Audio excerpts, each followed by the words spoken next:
But we got Kyle in Canada who's been patiently waiting. You're on with Dave and Matt. Hi, Dave and Matt. How are you guys doing today? Hey, Kyle. We're okay-ish. Ish. Oh, good to hear. First time to be on the line with you, Matt. I've been watching you for years, and you're Sorry. quite the guy to listen to. I respect your mindset quite a bit there, so it's an honor to speak to you for once. Probably the only time here. I do appreciate it, but let's not waste Dave's time. I'm dying. We got questions or discussions with Dave today. Okay, yeah, and I appreciate Dave's point of view about life there. It is something that is, I think, it would be quite nice if more people had that mindset instead of holding back, right? So. Thanks. What's your question? It'd be very nice if people could get that sort of mindset without the consequences that come along with it. Yeah, right?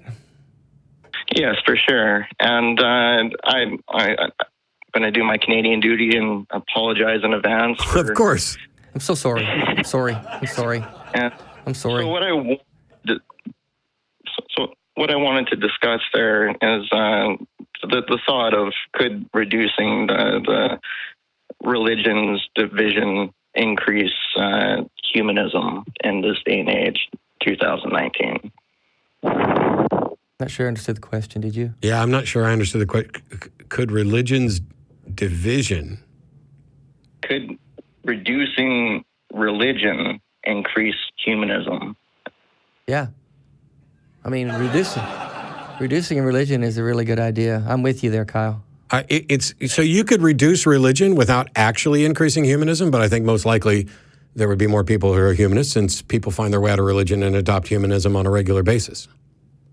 Yeah, so that's my hope for the future kind of thing. So that's what my view on religion is that it's very divisive by nature because religions all set themselves over against one another. And my thought on that is all the religions can't be right, but they all can be wrong.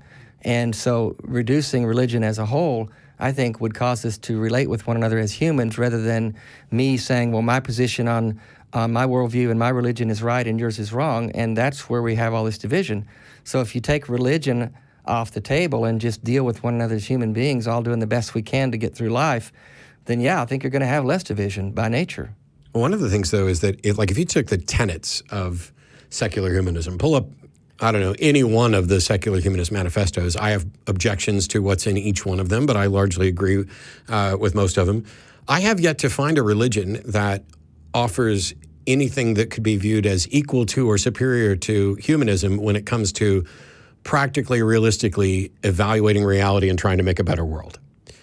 Mm-hmm. If there were one, I would certainly be interested to know how you can demonstrate that this is going to lead to a better world than, or at least has better principles than a humanist one does. And as long as that's the case, I'm sorry, go ahead. Well, my thing is like it's 19 years after the new millennium, and it's a possibility that religion is a 20th century man-made construct. No, because it's way fucking older than that. Yeah, but it lived in the 20th century. And the 19th and the 18th and the 17th and the 16th and the 15th and the 14th and the 13th and the 12th, the 11th, 10th, 9th, 8th, 7th, 6th, 5th, 4th, 3rd, 2nd, 1st. We can go BC if you want to. Religion's been around with us ever since people looked around the world and said, wow, I wish I understood it, but I don't, so I'll make some shit up. Right. But it's 2019 years since what? Since nothing. Since an arbitrary date on a calendar. Since. Oh, okay, my it was after Christ and before Christ there, so we kind of... Yeah, no. So first of all, you would need to demonstrate this. Now, traditionally, yes, we broke it down into BC and AD, but the modern dating methods are CE and BCE, and that's for Common Era because it's ridiculous for the entire world to center its calendar around a religious figure who may or may not have existed and certainly isn't, not everybody on the planet is beholden to or owes that. That basically shows you which religious group kind of got power. Mm-hmm. True. It's still, we've been debating about it for 2019 years. Actually, no. No, because Jesus didn't, if Jesus existed and died, that was around 30-something CE, not 0. Okay, I stand corrected here. I'm pointing this out not to be snarky, but because the fact that a bunch of people believe something and in part based a calendar on it is no more relevant to the truth of it than the Mayan calendar that predicted the world was going to end a decade ago. Okay, I may have misspoke about generalizing to that one time frame there, but my point was that it is something of the past that could have been outlived. We could learn something from all those years and all the hard lessons and do something that's equal and opposite that generally equals out to humanism without religion. So you're making a couple of presumptions there. And you're doing it in a way that is not as annoying to me as when other people have done exactly the same thing. So congrats. Because what some people will say is, oh, I don't need religion, but these other people do. Like they wouldn't know how to behave or act if they didn't have my holy book to tell them. And what you're suggesting is that, well, maybe for nearly 2,000 years, we needed that to give us answers or guidance or instruct our lives, but maybe we don't need it anymore. And at the end of the day, all I care about is it true? Mm-hmm. Do I have any good reason to believe that it's true? And by and large, non-theism and humanism have been around for a long, long, long time in a variety of different forms. Since the beginning, when people were positing gods, there was somebody sitting on the sideline or vocally proudly saying, "Yeah, I think you're full of it." And at no point, it's incredibly arrogant to think that I don't need something. But you do. But you do. Or someone else Even did. if it were true. Or saying that these ignorant people from generations before, because they didn't have science, needed religion to help them get through. Well, that's just, religion, again, has caused so much damage and done has caused so much pain and suffering in the world. I mean, you think about when people have argued that the God who practiced genocide in the Old Testament has matured and gotten kinder over time. Yeah. You've heard that, right? Jesus kind of told Dad to, hey, calm down, man. Let's be nice and let's love one another and be hippies. And so, but this God in the past just had to do that because that's how he rolled. Well, it's too bad for the little baby in Canaan, the Canaanite baby who got slaughtered on some random genocide. That kid didn't get to grow up and have a full life. But you know what? That's what had to happen back then because God was pissed off all the time. Yeah. And those people needed religion. No, it's bullshit. It's not true. It's not right. It's not helpful. And if we'd have had humanism or anything close to that around that time, I think if humanism and the principles behind modern secular ethics had been available in the past, religions would have gone away a long time ago. Absolutely. As soon as you realize that, oh wait, your God wants everybody to hate me because I had sex with another dude, and yet the two of us were consenting and had fun and didn't affect anybody else in any way. It doesn't really take a lot of thought. How many anti-gay politicians have completely flipped the second they find out their beloved niece or nephew is part of the LGBT community? Now it's personal. Oh, well, maybe God's okay with it. Maybe I can do the love the sinner, hate the sin. How about you stop thinking of it as sin and just recognize that we're human beings and we're doing stuff, and maybe it's none of your fucking business who we're sleeping with. Well, God's always not you necessarily, Kyle. I don't mean to put words in your mouth, but I hear what you're saying there, it's my thought there that like if. In the past, atheism wasn't so prominent, and this day and age, it is becoming an emergent thing because of the grievances of the text and the past actions of all past. And today, this day and age, the atheist community is emerging because we're trying to rely on science, logic, and reason, and we have those tools of science and knowledge at our disposal that I'd recommend you. Are you familiar with Colonel Ingersoll? No, I'm not. You absolutely should be. So just Google Robert Greene Ingersoll, because this is somebody at the end of the 19th century, so well over 120 years ago, who was known as the Great Agnostic, who would write dissertations in newspapers, spoke at the Republican National Convention, had plenty of debates with preachers and everything else. Something really problematic happened at the end of the 19th century, at the end of this kind of new enlightenment with, the advent of science and scientific knowledge and everything else. And that was a group of elitists figured out that religion isn't supported. No religion has a sound epistemological foundation to where you believe it's true. But they decided that talking about religion or politics was something that was beneath us, and let the little people keep their religion.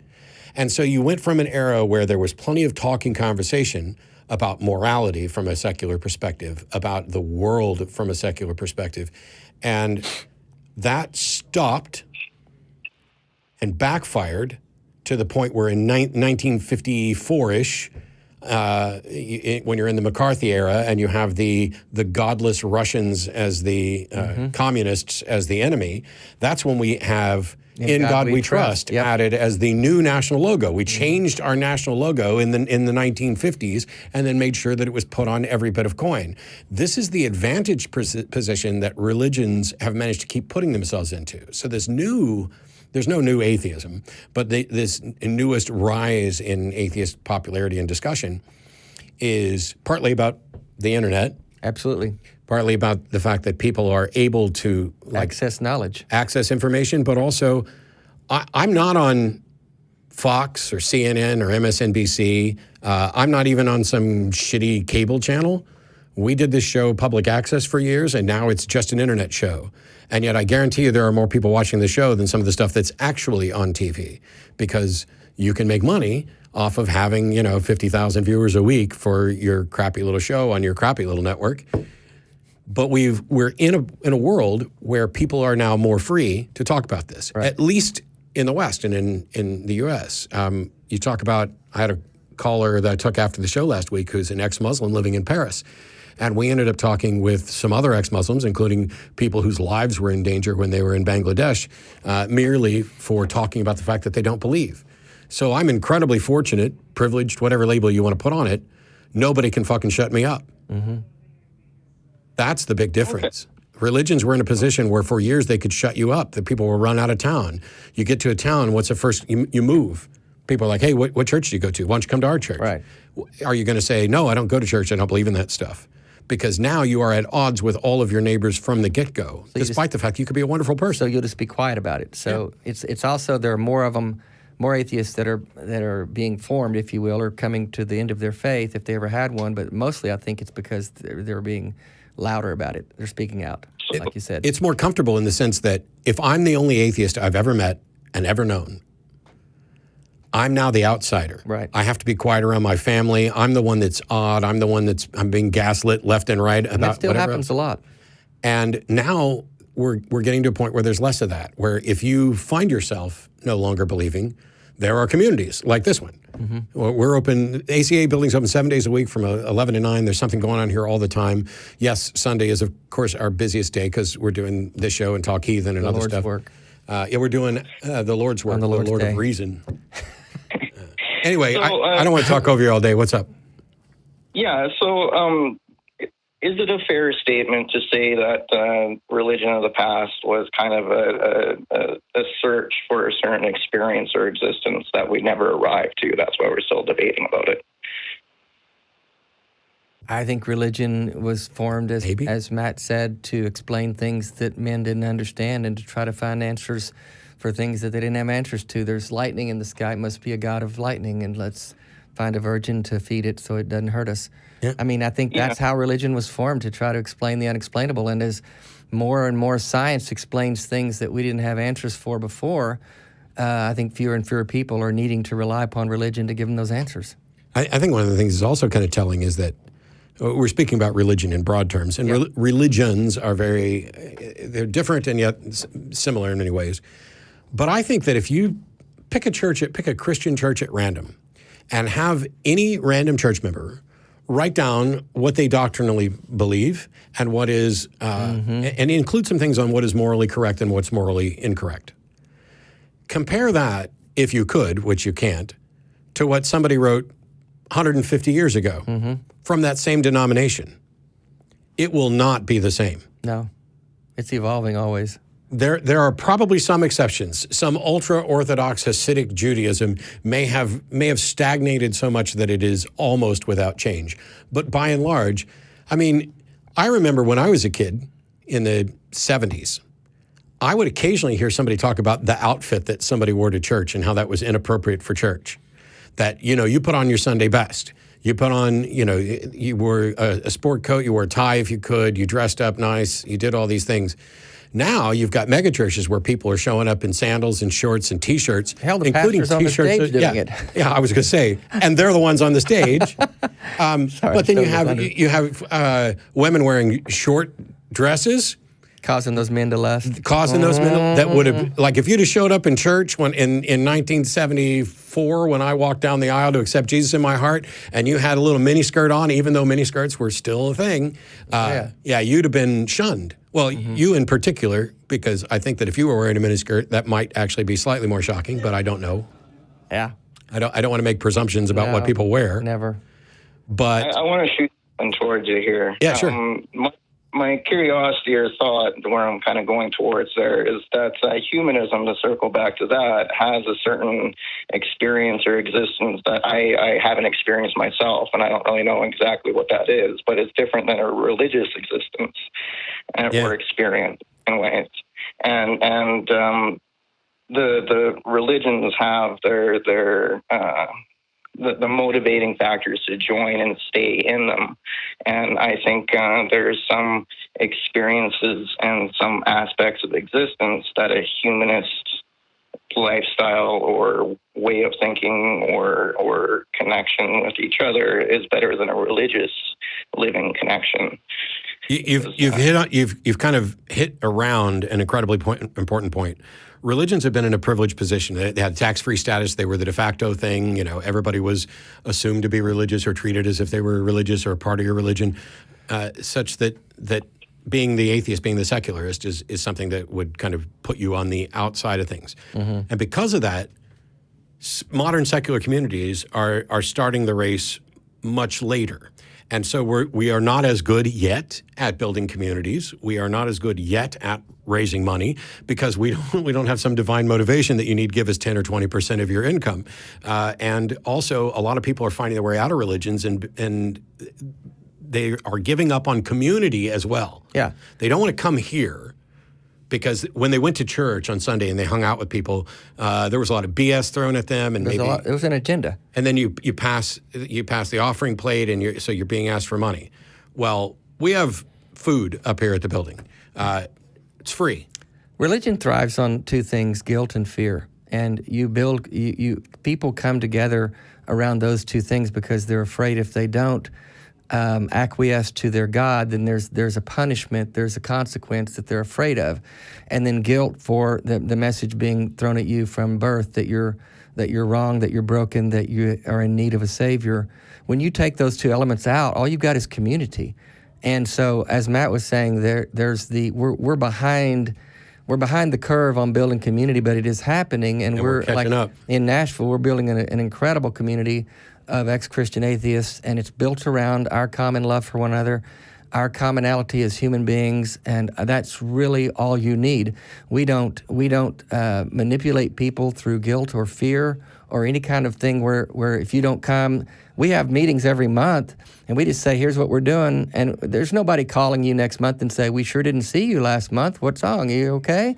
Which I'm not necessarily opposed to. Well, but it's all it's all guilt laden, And it can be. Yeah. If you're doing it as if there was an expectation. Yeah, but if you're concerned about it. Hey, right, I missed you. Right. Yeah, I missed you, man. Love to hang out. But the community aspect is what every ex-Christian I've talked to has said the thing they miss about church, the only thing they miss about church was community and being connected to other people around a commonality. And so I talk to ex-Christians all the time who've deconverted, and many of them are isolated and don't have community. They live in communities where they're the only ones they know of who's had this experience, and it's very disorienting and very lonely. And so, again, the internet helps us to stay connected. It's not the same as hugging a neck and looking face to face and those kind of things. So community is being built, but it's being built around our common humanity, which is truly all we need.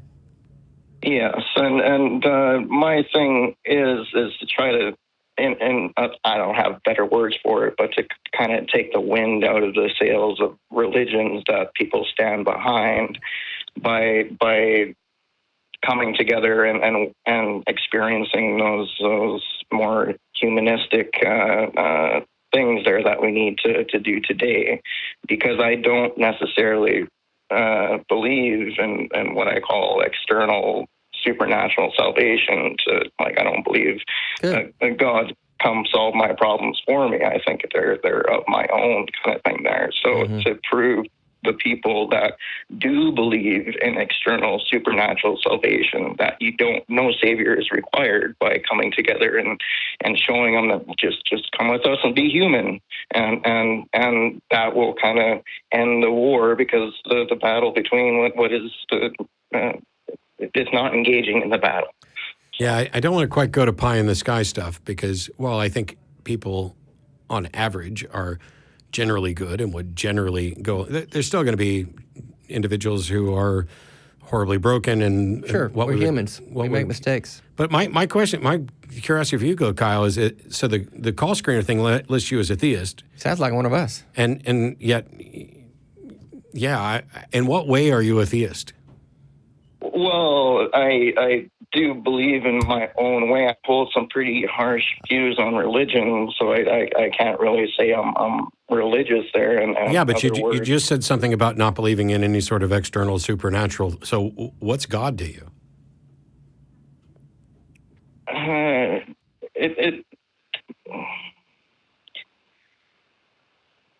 I don't really rely on to God. To me, my self-direction comes to trying to embody my full potential, which is it's a subjective thing. It's not of God. It's of Sounds myself. Like you're a humanist. Expression, and so I'm just trying to express myself to learn more and get to that potential that if I were just to hold it in, I'd never get to. Yeah, you just did something that's intriguing, because quite a few people would look at us and say, "Oh, you guys are humanists. That means you've made yourself God."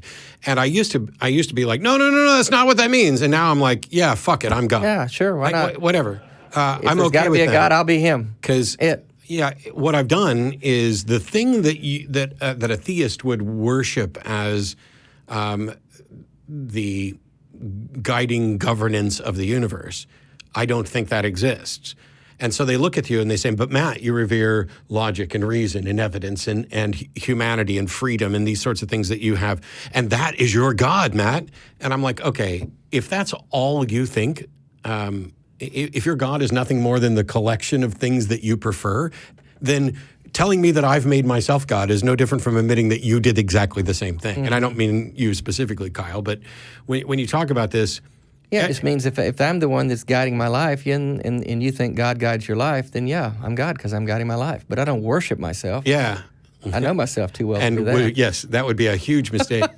but the thing is, when we asked you about your God, you talked about you, realizing your full potential, doing what you thought was right, that sort of thing. And that is in many ways humanism. Yeah, that's humanism. Yeah, that's what I identify more towards, but I think addressing the religion of the past will help us move into the future. I agree. Yeah, we're good there. There's a reason I take calls from people who still have the religions of the past. Thanks for the call, Kyle. Appreciate it. I appreciate your time, and you have a great day.